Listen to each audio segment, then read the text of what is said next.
It's Cash Color Cannabis, a high level of conversation on LivehiphopDaily.tv. And this episode is sponsored by Sow and Reap. Created by Charity Parsons, Sow and Reap creates luxury experiences and excursions for connoisseurs. And this month, we'll be teaming up with Sow and Reap to give 2 of my followers with a chance to take part in the Sow and Reap experience.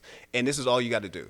Click the link in our bio and fill out the form. And at the end of the month, we will choose a winner to receive either a 25% discount on a 2022 excursion or admissions for 2 to a supper of their choice. Follow Sow and Reap right now and make sure that you learn more about the experiences they provide. Hit the link in the bio and see if you can get yours. And also Bossville Farms. What do you know about Bossville Farms?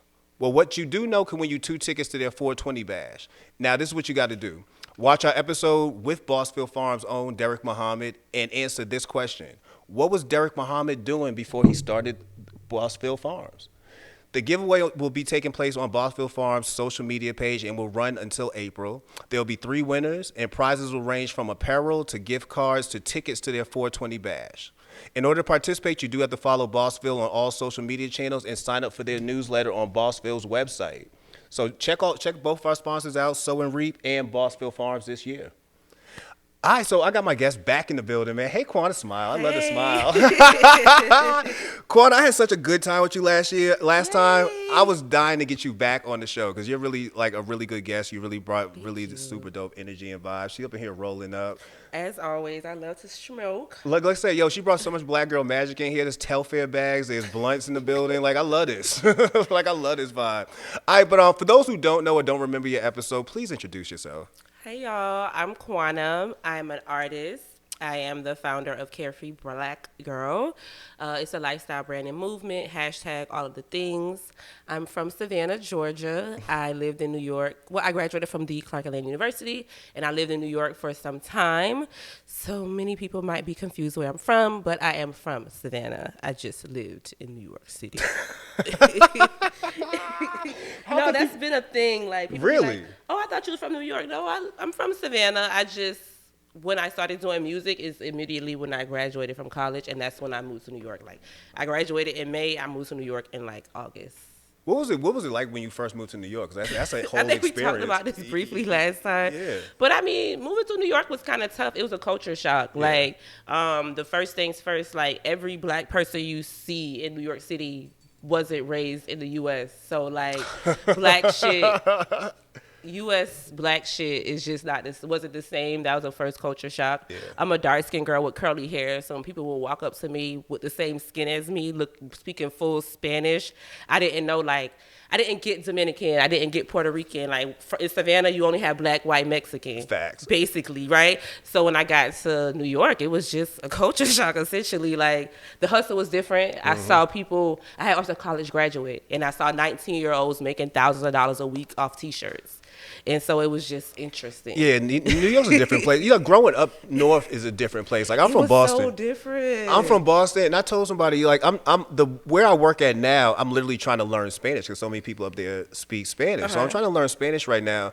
And I was telling my good friend Ty, I'm actually shocked I don't speak Creole because I grew up around nothing but Haitians in Boston. Haitians, and y'all have Bajans out there. That's so interesting. Yeah, you do give me a little bit of Boston. I give you a lot of Boston. The only thing I don't got is the accent because that accent don't really exist. Like, I don't want y'all to ever believe that accent is real. Are you? That accent does not exist. Matter of fact, shout out to my cousin Jason. He'll tell you, man. That accent started in South Boston, and South Boston exported that out to other parts of Massachusetts. That don't happen nowhere. Like, you've never heard Bobby Brown say Pakakar. Like, you only hear New Kids on the Block. Oh, my God. And think about it. You've only heard New Kids on the Block, Mark Wahlbergs of the world, Matt Damon say that. You have never heard Bobby, Ronnie, Ricky, Mike, none of them ever say that. Don't exist. I thought you named the whole group. I wish my homegirl, DJ Candy Rain, was here. She's from Boston. Does she got an accent? It's kind of similar to yours, only because y'all both, I can tell, have been in Atlanta for a while. Oh, but y'all have something on it. I can't really describe it, but it's something there. You think it's not an accent, but it is something. Oh, I hope not. I hope not. I got one homeboy. I know he has the hard pack the kind. I'm like, oh, stop talking like that. Boston, like it's that. Yeah, exactly. It's something about it. Who he does that, and that aggravates the hell out of me, man. But we here today because I want to talk to you because you got a new EP, but also you're about to take Carefree Black Girl back to South by Southwest, and I know that's going to be a huge thing because you're bringing it back. COVID shut down a lot of stuff, so we couldn't experience the movement. We couldn't experience the show at all. But now we can. So, but first, let's get into this album, because I already told you I sat there and listened to it a good couple of times. Yay, I'm happy. Yeah, I listened to it. I sat down and listened to it at my desk. Let me tell you, my first reaction when I heard the Miss Valentine EP was Kink. That was the very first record that jumped off. And I'll be real, I messaged you. I was like, yo, you giving me a lot of Lil' Kim hardcore vibes. It's so crazy because, like, when I first wanted to do the EP, because if you don't know, now you know, I'm a dominatrix. I have been a professional dominatrix for 7 years. It's not something that I like, oh my God, but people know. It's like, if you know, you know. Not an Instagram dominatrix, like a real life, tie people up, stump on their balls, all that type of thing. Is it therapeutic? It is therapeutic. Okay. I think that for me, being somebody who like was interested in like the sex work realm but didn't want to like strip or do some of the other stuff, it was very like therapeutic for me. I don't really like a lot of white people. I'm sorry. I respect y'all, but we don't usually get along. And so to have a job where white men just really wanted me to beat their ass, like that was like, what? Oh, the comments gonna be ridiculous for this Like, episode. okay.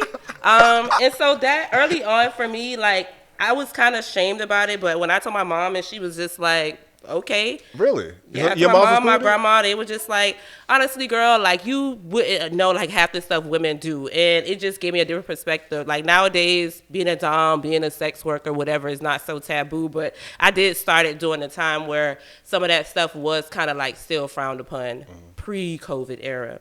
And, yeah, so that inspired me to make my EP because in the recent last couple of years, it's become very mainstream and popular. But there's a lot of, a lot of misconceptions to being a dominatrix, a sex worker of any kind. So Mistress Valentine was just basically like a step into my world, if that makes sense. In November, I was asked by a publication to talk about some of the misconceptions of being a black sex worker, right? The griot.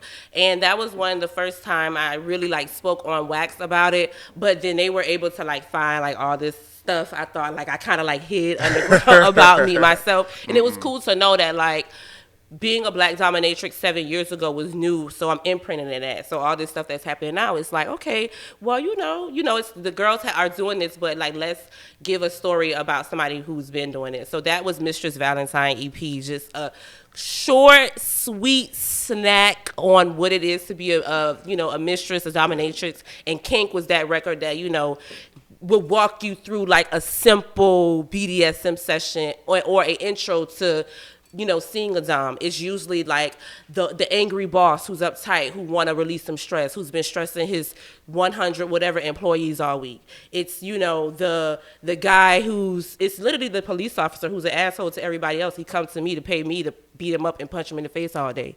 It's those type of clients that I get. So Kink was that intro to give you like, okay, the discipline, the bondage, all that shit, it got them into it. It's not about the sex. It's mostly about, the desire to, be controlled. Yeah, so that's what Kink was about. The crazy part is it's kind of a bop too. Like she got a really catchy hook to it. But when I was listening to it, the reason why it reminded me of Lil' Kim's hardcore is because I remember where I was when I bought it. Like when I was listening to it, I was like, damn, I remember being in high school when I bought Lil' Kim's hardcore, and I remember when I first played it, if you've heard her album, it starts off with the dude being in the movie theater. He's watching a porn and he's jacking off. Yep. And I remember turning the volume as low as possible because I was like, oh shit, I don't want nobody to hear this. And I remember going in my room and listening to that whole album and being like, I blushed. Like, what I'm saying? I literally remembered as I was listening to Kink, I was like, that's the vibe I got right there.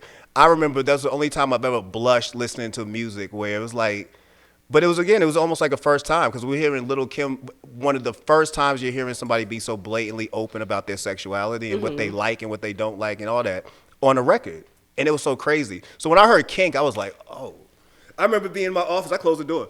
I was like, oh, in case somebody hear this, I don't want them to, be asking, like, where can I get this on some secret shit? And I'd be thinking, what you be doing in your, in your spare time?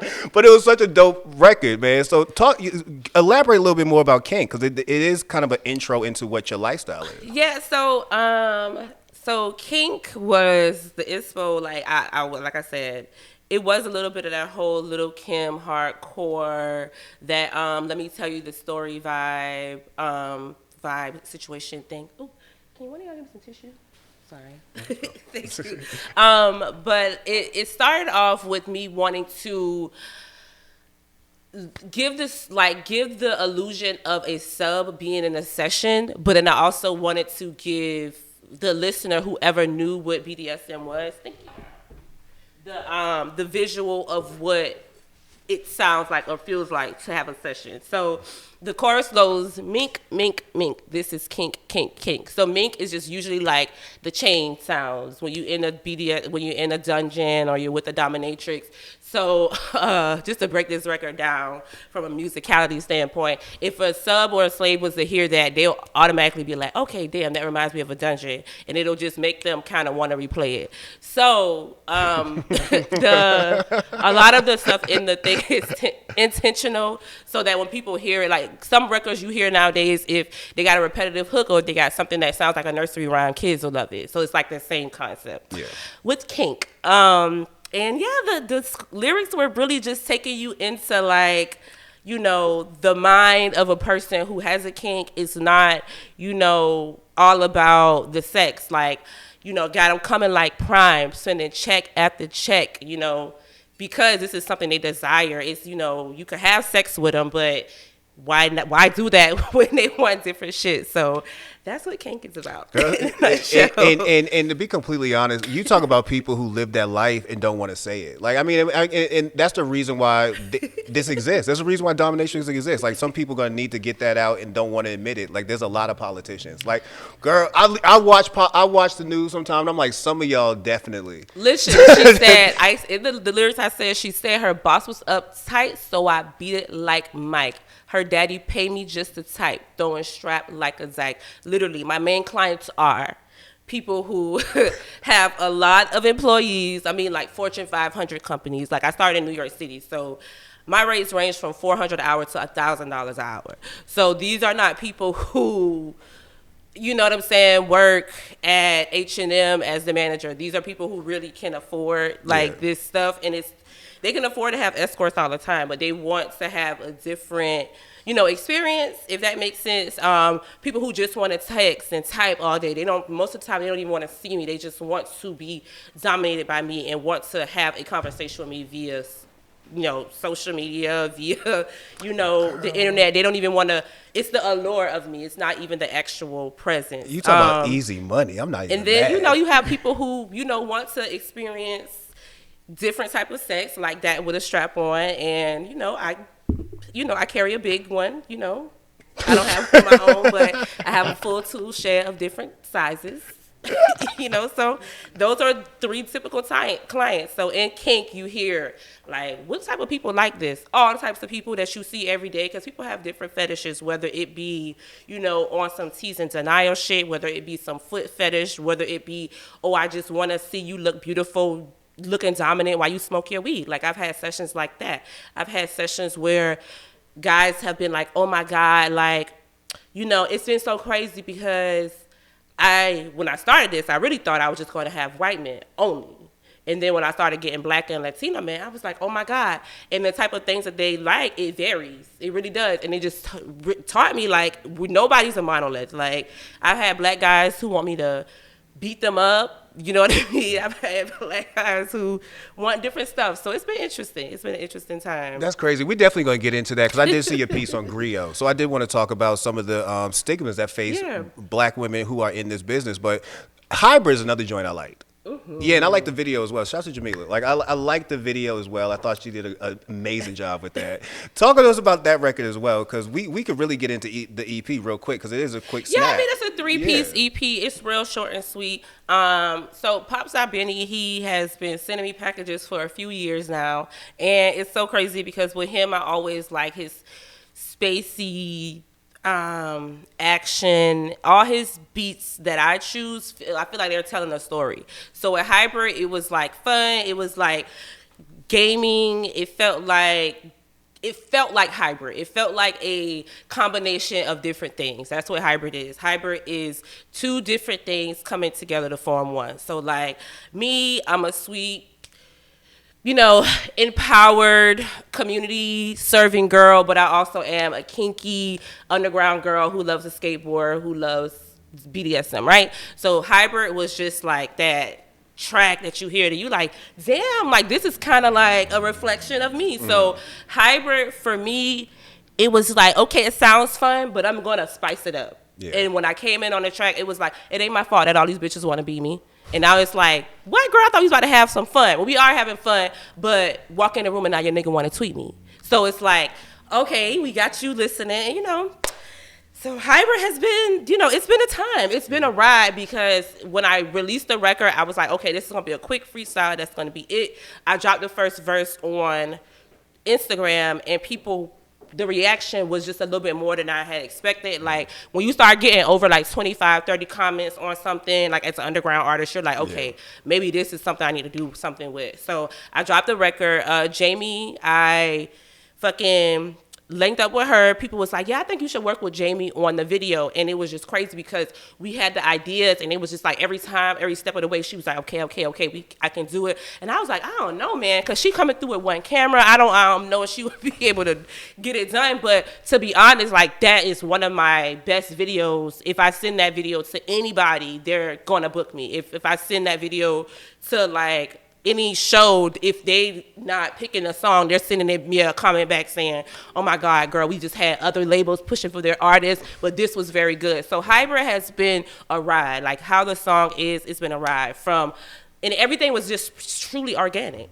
Even the guy that's in my video with his shirt cut off, his shirt off, he literally walked in the studio and we were like, I think it was Relly was like, yo, let us use you. And he was like, what, use me? And she was like, take your shirt off, let me see. And he took his shirt off. He's like, well, I'm not all, you know, worked out. You know how niggas be when they know they buff. He was like, I'm not all put together right now, but if y'all put some oil on me. We was like, ain't no problem, got it, sit down. He was like, all right, I'll do it. And it was just all organic, you know what I'm saying? I had my skateboard. Jamie was like, I think we should get more B-rolls, so maybe go outside and ride your skateboard and come in. So the video itself shows me coming in up to the studio on my skateboard, going into some hybrid psychedelic room, spaceship, typing and seeing the different faces of Quanna. You see me in this very regal, empowered stance. You see me as a dominatrix, and then you also see me as just like a skater chick. So those were all like things that I wanted to infuse in the video, and it was super dope because Jamie executed. We had a bunch of dope other girls on the set.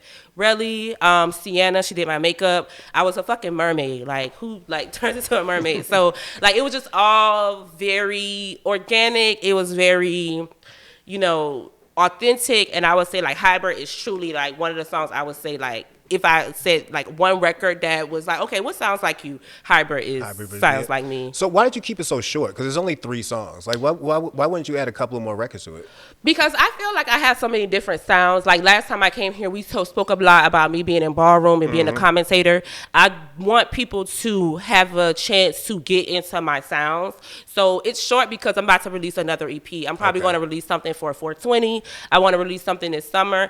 The idea right now is to keep dropping. Like I've done something so much with a catalog of less than 20 songs. Now I feel like it's the time for me to drop more. And Mistress Valentine was like one of those things where some people are still going to see me as the curly head skateboarder chick who's repping Carefree Black Girl. They're not going to see me in the light of being this sexy, you know, sex positive person, even though that's what the person I've always been. So you give those people that, but while those people are trying, the people who can't appreciate that, we're going to have something for them later on. Yeah. The people who just see me as a cool smoker girl, we're going to have something for y'all too. That's why I kept it short, because I didn't want people to, honestly, you know what they say, don't give them too much you.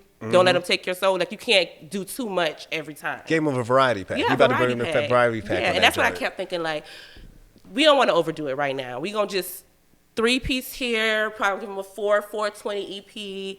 Over the summer, we give them some bops, and we going to keep it rolling like that, because it was 1 year I dropped 3 records, just 3 records. But because I dropped the record, waited a few months, dropped the video, whatever, people really felt like I had this whole catalog of stuff, and everybody that year wanted me to do some shit. And it was years where I dropped the full EP and nobody heard it. So I realized it's just like, Well, you know, people consume music so weird They nowadays. do. You know what I mean? Like you'll get some people who just listen to one song, like you mentioned, over and over and over and over and over again. Then there's people who just they literally like the Kanye West kind of model that he was putting out earlier, where it was just 7 songs. Like I even thought that was like the perfect way to do some shit. So it's real. You know, you in a different space right now, but I think that you creatively, you know where you are, and you know your audience better than anybody else would know. So you know how to deliver your shit. Yeah, it's always those things of artists grow up, you know what I'm saying? And the audience might not always grow up with you, and that's okay. And as I evolved, I just wanted to be, I want to save space to lose some fans and gain some. Hey, can somebody go downstairs, open the door? Black you. I'm sorry. No, you good. Yeah. Normally my camera person's here to do that shit. But next move for you is going to be South by Southwest. And I got to go out there next week. I'm not super excited about it, but I'm about to go out there next week. I haven't been back to Austin in about 2 years now. Mm-hmm. And I think we're all kind of like itching to try to see what's it about to be like. You're about to take Carefree Black Girl back down there. Why are you nervous? I know this is you asking me the questions, but that's just my question. I guess I'm more nervous because I don't know. I get nervous like this every year because whenever it gets time to buy the plane ticket, I'm like, man, why the fuck this shit cost so much? Like, I don't want to go no more. I become that dude. It's not like I'm not interested in going because I love the vibe. Like just being on Your 6th butt Street. needs to stop waiting until the last minute when you know every year you gonna go. Every year I'm gonna go. I've been going nonstop since like 2009, and I keep saying the same thing. You one of those people who psych themselves out, who think they're not going and they're gonna go. Yeah, I'm gonna go. I want to go to come see y'all, but I actually gonna miss y'all because I'm not gonna be there. I'm gonna leave Saturday. Yeah. But you're bringing Carefree Black Girl down, and that vibe is gonna be needed. Yeah. So I'm excited so we have been doing South by for the past 3 years. People like how y'all did it last year. So we were one of the only virtual events selected to do the official South by Southwest, and that was an experience. We did it here in Atlanta at the famous Chit Chat Lounge. We flew some people. If y'all go on South by Southwest website, y'all see us here at the Chit Chat. Quanna brought that by. And it was a good experience because like if y'all look at the video, like the way my team came in and they like did stage design and everything, you wouldn't even think that it was the Chit Chat until you pan and you see the actual like audience, and they're like, oh shit, that's Chit Chat. Yeah. But we did it last year, we did it the year before. The first year we did it, we had Young Baby Tate, Baby Mother, we had a whole bunch of dope other girls. What we try to do is bring talent from all over the country. Yeah, nationwide, every coast, in some way, whether it's somebody hosting, DJing, or performing. And this year, we're just happy to be back, man. Nika, she's here. I'm the founder of Carefree Black Girl. But when we speak of Carefree Black Girl, it is a large movement made up of small brands. Nika owns Broke to Dope, but she also does artist booking for us. Akasha's here. She's working on our social media right now. So if you ever message Carefree Black Girl, don't always assume it's me, because Quanna be in her own world sometimes. Quanna's a brand, baby. Like, for real. But yeah, Nika has put together a super dope stage of artists that I like. Some of them I just would have never even guessed they would have said yeah to be a part of our stage. Really? Yeah, because I mean, really, yeah, because you've done dope things. It's not like we've done Carefree dope Black Girl was things, new. but people only remember you from your last dope thing, Yeah. right? So if you don't care about these community-based cookouts, even though we bring in 1,000 people to every cookout, if they don't care that it's not a A3C or South by, they don't care. You know what I'm saying? So some people only remember South by Southwest 2019. They don't even know that we did it last year. You know, so a lot of people don't remember that stuff. So I don't know. I never expect people to want to fuck with you off of your brand, because I feel like a lot of people have dope brands, and we do great work. And a lot of times I feel like, you know, people don't realize the work we've done until like they see the next big thing. Like it was so many artists that we've reached out to prior to this week that we thought we would that would want to work with us, that didn't want to work with us, and artists that we didn't think would want to work with us was like, yeah, like when Lodo's Brook team like hit us up, it was like they were looking for. Oh, she's dope. We like that was like. But it's just like local artists that we've worked with that were like, oh no, y'all got to give us X amount or whatever, and it's like. Ugh, like, you know, we barely in there, but we'll try. Yeah. And then when you get artists like that are like, nah, I know that y'all want to be one of the premier events on Saturday night. Let me up in there. It's just a different scope. So this year we just focused on like whoever fuck with us, fuck with us. We did our best to be intentional about the talent. Yeah, we got heavy hitters. We got what would you call it, Nika? Like alternative black girls. We got lyricists. We got like dancers, people who make bops. So we were very intentional about making a well-rounded stage because, yeah, we. Who are some of the acts who are going to be on stage this year? So some of the acts. So headliner, we have Day Burger. If you don't know Day Burger, she is like a upbeat, like dance. She's a rapper. She'll be considered a rapper, but when you think of Day Burger, think of her like the Azalea Banks, like Lane. So she makes a lot of music for the movies that we watch. She's been on Insecure. She was on Euphoria. So all that like show music, Netflix movies. She's killing that lane right now. Sparrow, she is, I would say, alternative, more of like a rock rap vibe. She has the same manager as Playboy Cardi. Lola Brooke, she's hard hitting Brooklyn rapper. She's buzzing real crazy right now. Baby Kahlo, she's from the DMV. She's another like alternative rager. I would put her in the realm of like a Rico Nasty. I'm rapping. I feel like my style is more in between. I'm like, I could give you lyricism, but I also give you upbeat bops. Then we got this girl, what's it, Chiquita B. She's from Austin, so that's dope to like bring in local talent. Yeah. If I'm missing somebody, y'all, please That's charge a dope. it to my head. That's a dope lineup. And I like how you mixed it all up. Because again, if you ever been to South by Southwest, you've been to some shows where it's almost like one line of everybody. Like everybody has the exact same style. Yeah, and I like like that. Black women, we're not a monolith. If you don't know what that word means, we're not all the same. Simply put. Yeah. So it's important for us to highlight a different scope of black women at all times, because if we don't, like, somebody's going to be left out. And it's definitely needed. Like, I love what Issa Rae does with radio, because I feel like what she does is put on people who won't necessarily fit into what you feel like it would be the lane that they would say this is what an artist should be. Like, she puts on so many folks, man. Like, there was a matter of fact, I remember listening to Kari Fo because of that. You know what I mean? Right. Straight up. Like, I remember just going to get through her whole catalog as much as she had at that moment, because I'm like, who the fuck is this? Yeah, you know what I mean? And I think that's needed. No small talk.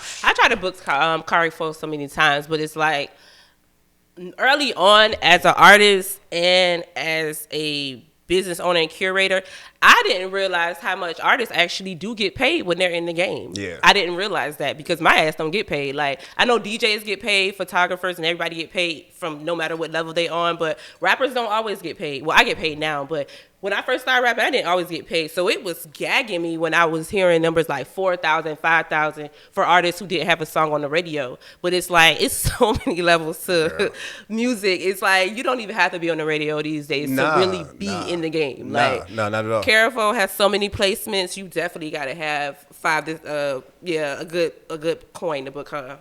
That's what's up, man. Yeah, not at all. You know, and that's a myth that really needs to be shattered. You don't necessarily need to be on the radio at this point. Like, again, you can listen to Insecure and hear like some artists that you have never ever thought about listening to, and now you deep down in their catalog like I was. It's the fan base, it's the support, the genuine support, and it's partnerships these days, because radio, I love to hear songs on the radio and discover new artists, but then you look at TV and you're like, this person is on this record or this TV show or this movie, and like that goes a long way too, because that stuff is like, it's forever. Like, it's going to be out there forever. So if anybody watches, Friday after next week, after last holiday, they're going to hear your record. Yeah. So it's like, after a while, the radio is going to fizz out. Matter of fact, salute to my family, Z Rich and Alana Rich. Y'all going to hear them on Power. Like, like, I like that. Come on. I like that. You don't hear them on the radio, but they'll be on Power. I don't know Z, I don't know Alana, but y'all turn up on this show. For real. Yeah, for real. And you love to see it. Like, light skin Keisha, I know she probably is playing on Atlanta radio, but I don't feel like she's everywhere. But to see her, like,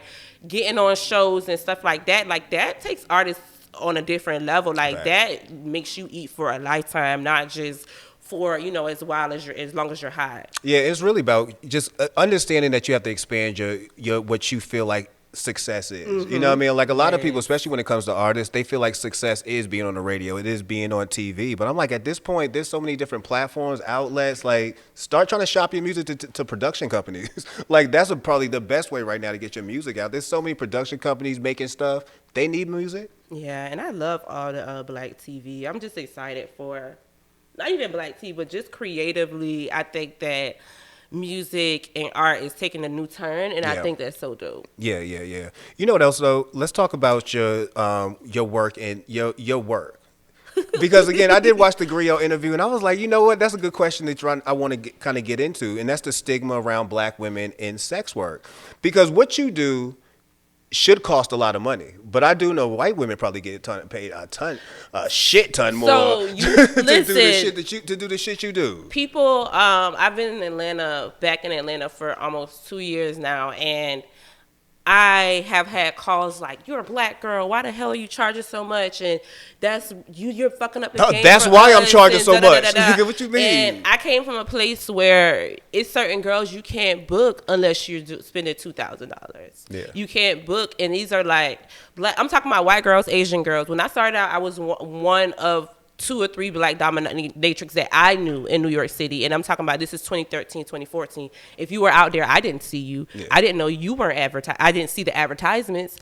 And what I realized is, like, I was 200, whatever. And then another black girl who was only a masseuse told me, she was like, don't do that, because it's girls out here getting $1,000 an hour minimum. And yeah, it's the cap is endless for other people, but when it comes to black women, I think that people try to tell us like what we should and what we shouldn't get, what we do and we don't deserve. So like when I talk about being a dominatrix, and you know, there have been guys that are probably listening right now who are going to try to book a session with me. They're going to think they're going to fuck, but I don't fuck. You're not even looking at my pussy. You're not touching it. You probably won't even smell it. I don't get paid for this. I listen, and people joke, but it's like they get upset because they feel like we don't deserve these things. But it's a white girl right now sitting in her condo on 21st Street in the high rise, smoking a cigarette, getting paid $2,000 with somebody looking at her. You know what I mean? An hour, just sitting there like this. No, I fully believe you, because I feel you know like what I'm saying. Fully believe you. And sitting. Yeah, just and nobody's questioning kicking that. it. But because I'm black, and they're like, well, how dare you? No, how dare you feel like, you know what I'm saying? Because if this guy who's paying me is overworking Lil Leroy for all his little, you know what I'm saying, being mean to him, why not let my black ass beat his ass after he leave work? There you go. You get what I'm saying? It's reparations. Somebody got to grab him. But you'll be surprised how many people have called me and like, there you go, be upset and like just. But I think that is because people feel like black people just don't deserve certain things. And like I said on the Griot, like that's the reason why people don't decriminalize sex work. That's the reason why the weed thing is still a big deal, because it's like they know that certain people are going to get money. They're going to get wealth. It's going to be no cap on it. And it's like, if there's no cap on it, you know what I mean? How do we oppress people? Look. You oppress them by making them think it's bad. And that's, you change the language, right? So now that, you know, the whole OnlyFans and sex work thing has come about, it kind of changed the scope. You know what I'm saying? The fact that all these people got dispensaries, it's changing the scope. And they don't want you to think. And the only thing they are holding on is this mindset that we had about all this stuff. The thing is, when it comes to black, whether it's black creative or black sex work, they feel like it should be free for some reason. Like, I can tell you right now, like, I've had them same arguments even doing the podcast and being a writer. Like, I know these white dudes, and again, I'm going to say white dudes. I mean, it's just a fact. I know some white dudes and some white women are getting paid way more than when I would get paid to do way less. I know this. When I say to do way less, yeah. Like, I know girls who, like, y'all, I don't know if y'all watch Euphoria, but y'all know how Zendaya be looking after she just get on her crack run, her stint. I know girls who would just look like that and just put on latex with nothing and go get their coin. And then I'm expected to put on makeup, a full face, a wig, nails, everything, for people to feel like I deserve a 400 or whatever. And I'll see somebody and they'll call up another girl like, you know, I'm gonna call up another mistress and see if they can come through. And she come through and with wet hair smelling like a dog. But then you ask these girls like, how much are you getting paid? And it's double with you getting paid. But it's like, you have to set your price. And that's what I realized, just, it is what it is. Like, I may not have 2 and 3 clients every day, but the 1 or 2 clients I get every other day is paying me more than what I've had to do for all this fucking long ass time. 200 an hour, I feel like sometimes it's not enough for what we put into. Hell, my nails could end up being $200 an hour. Look, fucking just crazy. I hate the fact that sometimes black people play into that too much. That almost like you're shocked I'm giving you even a price. Like, bro, you about to go give this money to somebody else simply because they said they had a platform. Like, I don't want to. I can name names even all day. Like. From High Times to anything, you gonna throw money at them for doing absolutely nothing for you, and then ask me to do cartwheels. Listen, I know people who you go like some of these guys, these slaves. I know that they're where their real pages are. I go to their real page, and they done spent like $4,000 on an NFT, a picture of something dumb. So it's like for me, the money is being spent some way. Yeah. And like I think that black people need to not like I say black people because I like to talk to my people directly. I don't really care about what everybody else is doing. Don't think I'm trying to stigmatize us. I just think that we need to get out of the habit of accepting this idea that people don't have money. Just because all of us don't have access to it, the other people be having it, and let them have it and let them spend it on us if they want to, because just let them do it. Like, Facts. even when it comes to like the sex work thing, the NFT thing, like all this stuff that's been, even the weed shit, like all this stuff that people have become, like have had more access to in these past 2 years, I only see us like tearing it down. And I hate that because it's like, why not? Like these other people have been doing this shit for years and nobody has been saying nothing. Look at all the Hadids and all these girls who got these millions of dollars off OnlyFans and they wasn't doing nothing but showing a smiley picture. Like, and y'all, like, come on, like, so we have to kind of like stop bashing our people when we do some of the stuff that other people are already doing. Keep it funky, man. Like, being a dominatrix, people have been alluding to being a mistress, whatever, for years. Facts. You know what I'm saying? But they would never wholly admit to being a sex worker, because it essentially still is being a sex worker, whether you having full on pop the pussy sex, whatever, stripping on a pole, it's all sex work. You're selling sex, hell. But some people, they just didn't want to be associated with it because, oh yeah, that's only like a black thing. That's only like a Spanish girl thing. But it's fucking high class escorts out here who are models. We think are models, but they're just literally high class escorts. Like, this person is only on this runway show because she's dating this man for half the year. And I've seen it with my own eyes living in a city like New York City. But before going there, I didn't know that all this stuff was like this. I thought like every bitch was coming from, you know, being a model or doing all this stuff from young. No, these girls, like, a lot of these people do a lot, but because it looks a certain way when it comes from other people, it's like if they see me in a room, they gonna automatically assume like, oh, she fucked somebody to be up in there. But if they see somebody else in the room, like another girl my same age but a different race, they gonna automatically assume like, okay, well, maybe she's related to somebody. But that's not always the case. Girl, look, we face it all day. Like, I remember when we first started when we first started doing the podcast, I remember people asking me, are you scared to do this show? Like, I was like, why would I be scared to do this show? Well, you know what's going to happen. I'm like, bro, High Times been around for decades. Ain't nobody ever asked them if they scared to do their thing, and people would jump on covers. You know what I'm saying? Way before this was ever legalized. Jump on whole covers and never say to themselves, I'm scared to be on this. People would tell me straight up, I'm scared to come on. What are you scared of, other than you talking to another person who look like you? You know what? I'm not going to lie, Mecca. When I first, like, I've been a dominatrix, like I said, since 2013, 2014 is when I really got into the gist of it. But I've been using the carefree black girl phrase since 2011, 2012, and doing like women empowerment community events.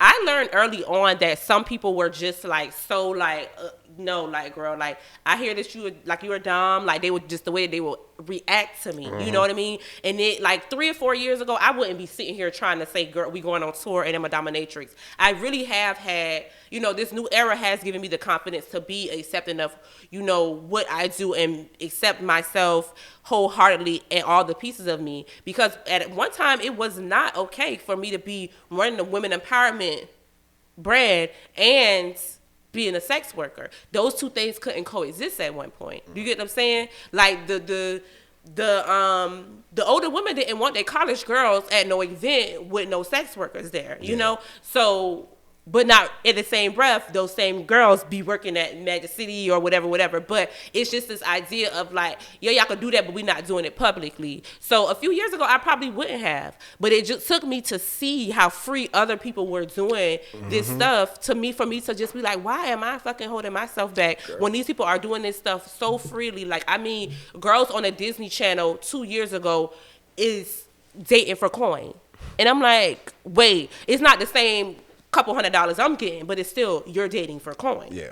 So yeah, I really had to learn. It's just, you know, because it's you and your black ass. That's why it's a problem. Yeah. I love that. That's one of the things I always admired about you. You 100% embrace who you are, and that's what we all kind of need to do, and it steps up our values. You know, especially to each other. Stop trying to shortcut each other about change. You know what I'm saying? When you know good and damn well you would pay full price and not even blink if somebody else asked you about that same thing. But I ain't gonna go on a diatribe about that. I see you smoking over there. You know, shout out to my boy over there at High End District. I saw that shoot. How did you get involved with High End District? So shout out to High End District. I actually met him at A3C years ago. I really don't even want to talk about A3C right now, because they blocked me. Why y'all block me? And if y'all hearing this, why y'all block me? No. Anyways, so I met him at A3C. I believe that. I met him at A3C a few years ago, and he's just been supportive. He comes out to the Broke to Dope shows. He comes out to the Carefree Black Girl shows, and yeah, he just asked me if I wanted to do it one day. If you don't know me, I smoke a lot of weed. Like when I say a lot of weed, I smoke a lot of weed. Like I ain't gonna even say my average, but I smoke a lot of weed. And people notice about me. If you see me somewhere, I'm rolling up. If I can't smoke in there, I probably won't be there long. And it just linked up. Bugs did the shoot. Wavy Bugs, shout out to him. And we went to like this cigar spot and we did the shoot. It was pretty good. The papers that he had at the time was some black papers. They're special occasion papers. When you want to look fancy, they black with like gold tips on them. So those were dope. Oh, put your pinky in the air when you smoking? Yeah, like they fancy dancy. I feel you. You know what I like about his papers is the fact he got rap lyrics in there. And I told him when I first met him, I was like, yo, that's ingenious, my nigga, like, my boy. Like, keep doing that shit, because that's a smooth way to start promoting that joint and really get a lot of people involved. Because I can see people saying, yo, I want my own exclusive pack just to put my lyrics on there and see if people going to, you know what I'm saying, pick up the music. Thought it was a really dope idea. That makes sense. Yeah. So you a papers over blunts person? Yo, I'm wait. So shout out High Times. It's not take away from him. But we up here, Pearl, what is it? Pearl Rolling Company. Yes, sir. Yeah, we got their papers right now. And I actually am a papers person over blunts. Shout out to Brooklyn, New York for exposing me to the paper and fronto waves. Oh. And I appreciate it. I actually don't have no fronto right now. I just got paper and weed, and this is pretty smooth. Oh, so you mix them up? Like you roll up a paper and a fronto together? Yeah, I'll do like a light strip of fronto or like a little bit of grabba in my weed. That boy like right my there. Strips He's are smiling. Super, He's smiling. That's how he smokes. My strips are super skinny, and I put a little strip, you know, the weed, and then roll in the paper. Yeah, like backwards and shit. Like I don't know, it makes me too like I don't know. It makes me too head high or something. I'm trying to get off tobacco simply I just because smoke and be weeded up, not like I want to get off tobacco for the simple fact I know not one of them brands would ever say this is why we using it. You know what I mean? Like for some reason I don't know. Dutchmaster cannot believe that people out here smoking strawberry Dutchmasters. You know what I'm saying? Like you know what I'm saying? Like no way. You can't believe that. Is smoking that. You can't believe straight that. Up and surviving. You know what people are doing for it, and they will never ever say that. So I'm like, I ain't gonna keep giving y'all money, man. I ain't gonna keep giving y'all no money, man. Let me find some of these dope black-owned papers. I like the little. I like how everybody's making their papers. One, I like that. The other brands that people be making. Like I saw Blackwoods one time. I don't know if that's a thing or if I made that up, but okay. I feel like I saw Blackwoods. I feel like I made that up. But yeah, I appreciate the innovation because at the end of the day, we got to take back ownership of some of this stuff. Like that's why every time I see somebody selling papers, I buy some. I'm gonna smoke. let me tell you something. It's gonna get smoked in my house. Like, it might not be the first choice, but it's gonna get smoked at some point. Like, it's gonna be a time when niggas just like, pass me the papers right there, cause we even waiting. Do you smoke before you work with a client? Like, is there a strain that's like, yo, this is my shit right now. I need to get this OG because I'm gonna fuck this dude up. I try not to do like ruts or anything heavy before I work with a client. Like, I don't like to be lethargic. I feel you. I like to be in control of the session, because a lot of being a dominatrix is about your prowess and your allure. So I try to keep that. I try not to get like too tired during the session. So I'll do anything except for like some runs or like something that's gonna make me just feel like moving slow. That's what's up, man. We gotta get you your own strain, man. Oh my God, everybody always says that, but Smoking I wouldn't know pack. what my strain would be, because I like so many different types of weeds. I just like the weeds. I like the weeds. I like the weeds. I like the weeds. I like smoking, rolling up. I'm not really a vapor. Me either, man. Me either. You know, and the crazy part is I've actually been taking a tolerance break, so this is probably the closest I've been to actually smoking a good second for me is a week. So in a good second. Have you? I feel like every time I'm here, you're taking a tolerance. Nah, man. Break. You must do this once a year around the time I'm over here. Nah, I'm taking this one on purpose, but yeah, I'm taking the tolerance break for a second. Okay. Yeah. So what you got planned at South by? Because you ain't say what you was doing. You just asked me what I was doing. Oh, I'm gonna pull up. Shout out to girl Lala. I'm gonna pull up to her show. Lala. Yeah, I'm gonna pull up to the No Face Card show. I want to see Shice Bubs. You know what I'm saying? Because Shice Bubs is a legend, so I want to pull up to him. More than anything, I just want to go down there and get some content and get a vibe. You know what I mean? Like, well, definitely link up. I'm going to. Yeah, I know you're gonna be in the city, man. I see you book her. Yes, Book I'm just her. like, listen, book me. I'm always down to perform.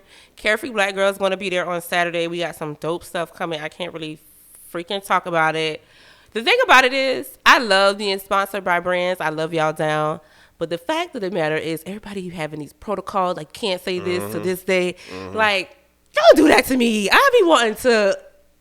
But yeah, we got some dope stuff coming out. And I will, if you can't make it, but if you're from Atlanta, you hear this, Atlanta should definitely come out. Yo, Atlanta should definitely come out. And matter of fact, before what I'm gonna do also is I'm gonna put the hybrid video link in the bios. You know what I'm saying? And I'm gonna put it in the caption of the podcast, so y'all can check out how dope that video is. And I'm gonna put the link in for her EP, so y'all can make sure y'all stream that EP. Yes. You heard what she was saying. We're gonna start promoting black brands. We're gonna start making sure that we all start getting the money we deserve. Yes. And it's no problem. Listen, Carefree Black Girl, we have something called Carefree Black Girl Sunday every Sunday. I do it every Sunday. I don't give a F what I'm doing. And I just show love to black women, repost their work, shout them out, anything. And I think that if you listen to this, you could try to start your own thing. You could be like, fuck with me Friday, fam Tuesday, or something like that. Just shout people out. Like, even if you don't want to always be reposting people work all the time, like, you could just take a day to shout your folks out. And I think that will help everything if we just all just show each other love, because love is free. Facts. Quanna, how can somebody support you right now? Like, how can they find you on social media? How can they Right stream now, the music? you can, when we get off this freaking podcast, when we get off Cash Color Cannabis, look for Quanna MC. It's QUANNA MC on everything. And if you're looking for the last EP, it's Mistress Valentine EP. So like Valentine's Day. And yeah, you heard enough about everything else I do. But yeah, follow Quanna. And yeah, keep in touch with Mecca because he's such a sweetie. I still got that shirt. I wear it all the time. I gotta get you another one. Yes. Yeah. Whatever you drop, you gotta send it to me. Definitely. I definitely gotta get you support. And also make sure y'all, you can do it on the slick. Go ahead and book her. I know some of y'all got some release tension, man. Go ahead and do that. Well, as a dominatrix, yes. Go Oh my ahead and book her. God. It's so crazy because Cardi B said a hoe never gets cold, and I got cold outside. Stop. That's why I like wearing latex, because but I'm fully vaxxed and waxed, so please book me. I love you, Quanna. Quanna, thank you for coming on the show tonight and blessing us with your presence, man. Thank you so much. I appreciate you. Make sure y'all follow her. Make sure you follow Cash Color Cannabis. And again, this episode is sponsored by Sow and Reap and Bossville Farms, and apparently a lot of laughs. We out. Later, y'all.